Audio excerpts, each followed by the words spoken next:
Hi folks, it's Thinking Slow here.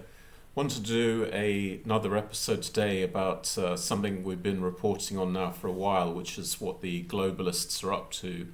And I think you've seen us report from a couple of their recent gatherings, but there's been one in the US earlier this week, which is the Aspen Security Forum, which has just finished. It went on for several days, but we wanted to pick out a couple of important messages that we saw there and include a couple of clips on this video. But again, before starting that, we'd very much like to thank the people that have joined us on Patreon. So we are Thinking Slow on Patreon. If you enjoy the content of this channel, please take the few minutes to sign up and help us out on that platform. That would be very much appreciated. So what is the Aspen Institute? It's a very large US think tank. Annual budget of $160 million, roughly speaking. And if you compare that to the largest think tank in the US, which is RAND Corporation, with $320 million, that gives you an idea about how big Aspen Institute is. It's been around quite a long time and it has quite a diversified funding structure. So it's not dominated by any sort of single individual. But as a sort of in round terms, the main sources of funding at the moment are the tech moguls, the tech oligarchy. So you have Steve Ballmer, Bill Gates, Jeff Bezos. All of those are big contributors with over $1 million each as funding into the Aspen Institute. Then you have very many big businesses in the US, and then you have also this kind of odd combination where parts of the government are also funding the institute. So this is the Department of State, and USAID is funding part of the Aspen Institute. I'm never really sure about why the government is actually funding think tanks, but that's a separate question. But they are on the list of sponsors. So you have this you have this combination that you see quite a lot now: oligarchs, big business, and government, all coming together into these think tanks. And as far as we can see, that really is where policy is determined, and most of the rest of what we see, parliaments and debates, are more or less for show, and this seems to be where real policy is set. The Institute talks about being a platform for differing viewpoints to debate, but in reality, in all of the material we looked at, it's really one party, which is the party of Davos, the Great Reset Party. They fully signed into all of the UN sort of goals and the whole Davos agenda. There is no representation at all from any real sort of right of center Republicans or libertarians or anybody else for that matter. So when they talk about a country, whether that be Russia, China, Sri Lanka, there is never any diverging viewpoint. It's all the uniparty basically. So it's very incestuous, and it's not really true debate in the normal sense of the word. So let's go into the key takeaways that we had. We framed these takeaways relative to Russia, and we're going to play these clips now. They're quite short clips, and I think you'll find them quite interesting when we string them together. One clip then to begin with is Putin is essentially paranoid, which is why he went into this military conflict in Ukraine, and that's quite an interesting little clip, which we'll listen to, and you can decide how true that assessment is. Another interesting takeaway was the whole Putin is ill narrative that we've had for 5 months of 2022. He's got Parkinson's, cancer, whatever. All of that collapsed, and the head of the CIA said he's perfectly healthy, in fact, probably too healthy. So that whole narrative fell away. We'll look at another clip, which I'll explain what this comment means about wacky Americans, but this is about any kind of dissent within the US being unwelcome and being seen as something that Russia will leverage in order to cause problems in the United States, and that'll be covered in one of the clips. Another big take home for us was that, looking at the vaccine development program, That is seen now as a model, it looks like, for public-private so-called partnership. But what we realized from that partnership is the government puts up the risk capital, the businesses make the product, the government retains all liability, big businesses totally freed from any liability from their product, and they keep the money. So for them, that's a great partnership, of course, because all the risk is with one party, which is us and the government, as represented by the government, and all the reward is in big business without any risk whatsoever. And they want to keep that going forward as a business model, and that was described by Eric Schmidt, the former head of Google. There's another section there on climate alarmism. As you'd expect, anyone buying into the Great Reset agenda is of course fully on board for climate alarmism.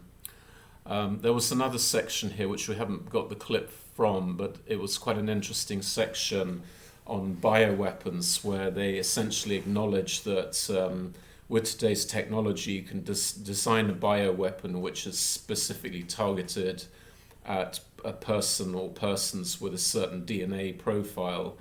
And that was something that was in a James Bond film, I think, that seemed quite mad at the time, but that technology exists. And of course my first thought was, well, how does that make the people feel in the countries or surrounded by countries funded by the US Department of Defense? And we did a program couple of months ago now about the biolabs in Ukraine, that they exist. There's quite a lot of them. A couple of $100 million of Department of Defense money has gone in there.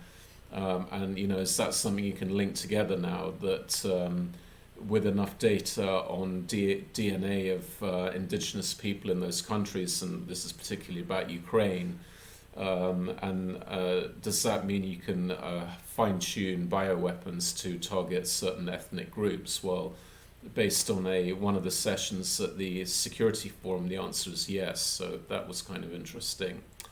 And at the end, we'll just do a short clip, about a minute and a half, of some comments President Putin made about the state of Western politics at the moment, which is quite interesting. So let's get on with the first clip, which is then from Stephen Hadley, who was the former national security advisor about Putin's paranoia. We actually made a lot of progress cooperating with Russia on a whole series of issues. I would say what was the problem was the color revolutions, which Putin decided were basically a CIA operation operating through NGOs to topple governments and put in place, we would say democratic, he would say democratic governments that were anti-Russian. And that it was a dress rehearsal for what we were going to do with Russia. And I think at that point, we lost him. And you then saw Georgia in 2008, where he invades Georgia. So I think for our money from that clip, what the National Security Advisor is describing is reality, and rather than being paranoia, it actually makes perfect sense that President Putin would think that way and react the way that he did in terms of Ukraine. Now moving on to the next clip, which is about wacky Americans. This is Senator Mark Warner, who has a net worth of over $200 million. And here he's discussing Americans' views on a certain medical product that I don't want to mention here, which I think you can guess, where he's describing any kind of sort of skepticism as being wacky. The people making those comments are wacky, which would include us. And this is something that can be leveraged by foreign powers just to amplify that dissent. So rather than asking the question, why are Americans skeptical about this medical product, and why do they lack trust in media and politicians, that's not a question for the media and politicians. That's just because the people are dumb. That's the answer from Mark Warner, and he has a good laugh about that in this short clip that we can play now. Additional followers and others. The problem right now is they don't need to create wacky people in America. I've already been holding my metastasized on our own. Come on. The wacky people, Brad's got an example here, I don't think we'll go into the details here, where some of the wackiest anti-vaxxers are Americans, and all they have to do is amplify them. So their job of amplifying distrust and misinformation is made much easier because of the, frankly, erosion of belief in traditional institutions and politicians and media and others, and candidly, I think fomented by the former president in a whole host of ways. This point that Brad's making. So then, just wrapping that up, I think there's always a chance for response, and we've put in here a short clip from a speech that President Putin gave in June 2022 at the St. Petersburg Economic Forum, which we find quite interesting. Демократические процедуры, выборы в той же Европе, честно говоря, иногда смотришь на то, что там происходит, какие силы приходят к власти. Но все это похоже на ширму, потому что друг друга у власти меняют похожие, как близнецы, политические партии. Однако сама суть от этого не меняется. Реальные интересы граждан национального бизнеса оттесняются все дальше на задворки, на периферии. Такой отрыв от реальности, от запросов общества неизбежно приведет к всплеску популизма и росту крайних радикальных течений, к серьезным социально-экономическим. So for us, I think the main message from President Putin there is that the political parties in the West come and go through this electoral process, but somehow underneath nothing really changes. And as you probably know, if you've been following the channel, we're strong advocates of the idea that policy is basically set by the oligarchy in Davos, and that is the Great Reset policy. And the policies that group is interested in has very little to do with the interests of the people at large and with domestic businesses. The Great Reset agenda is designed by a small clique.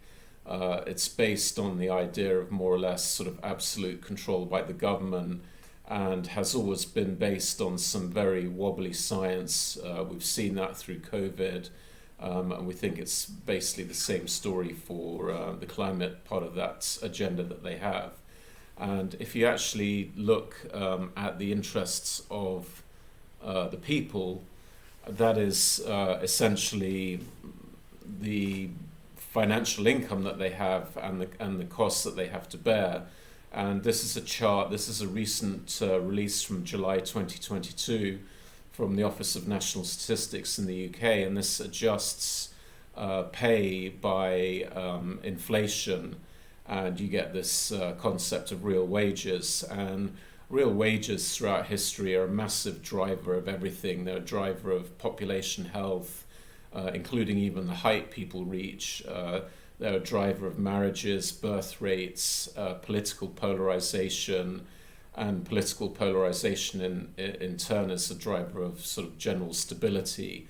And there's quite clear evidence that when real wages start going down, a lot of bad things start happening. And that's from a book called Ages of Discord, which is very, very interesting. Highly recommend that. And what we saw in the last data set is that the rate of contraction in real wages for this particular measure, which is pay, there's a lot of technical description of what this is, but it's regular pay, and that's gone down by 4% year on year in May 2022, and we can imagine that's going to get quite a bit worse now because the inflation rate's higher still than it was in May 2022.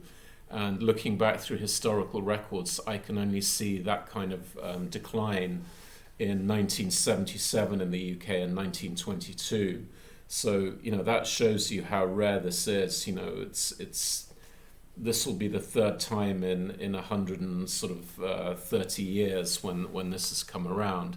So you'd expect some pretty destabilizing times coming up in the near future. And, the real issue is that throughout all the days and hours of globalist meetings that we've listened into, no one ever pays any attention to any of this. They're interested in defining what a woman is. they're interested in net zero, they're interested in regime change in Russia, they're interested in the regime in Ukraine and Ukraine's progress on the battlefield. But I've almost never heard mention anything about the financial well-being of domestic population and what's happening with real wages. And, you know, we think as things go forward into winter 2022, you know, at some point the split between the elite interests and the financial realities of the population is going to blow open, because these two things are diverging so far now, it's really untenable. So that'll be very interesting to see what happens with that. And as we've said in other programs, you know, the only way to bring the interests of the people back in line with the ruling classes is to change politicians in the system.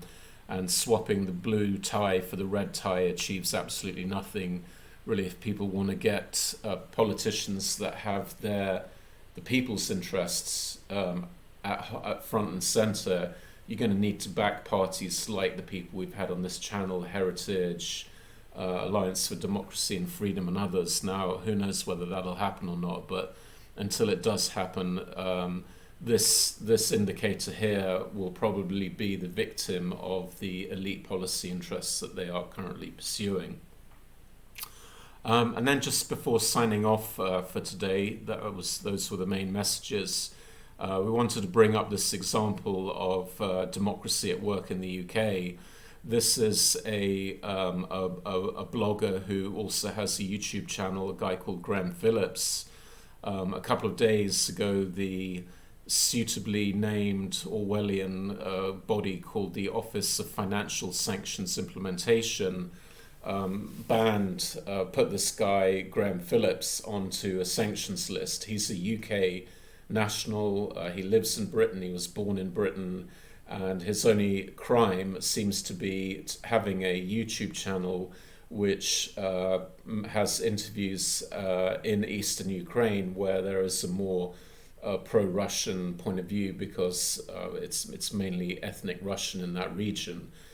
We had a quick look at the channel. There's really nothing inflammatory, derogatory, offensive that we could find, and simply for the act of reporting from that area, the Her Majesty's Treasury from this department has sanctioned him, which means all of his assets in the UK are frozen. No judge, no jury, no evidence, just an executive decision for the crime of reporting from East Ukraine, which in turn has fairly pro-Russian views. So this is the reality of the democracy that we're in today.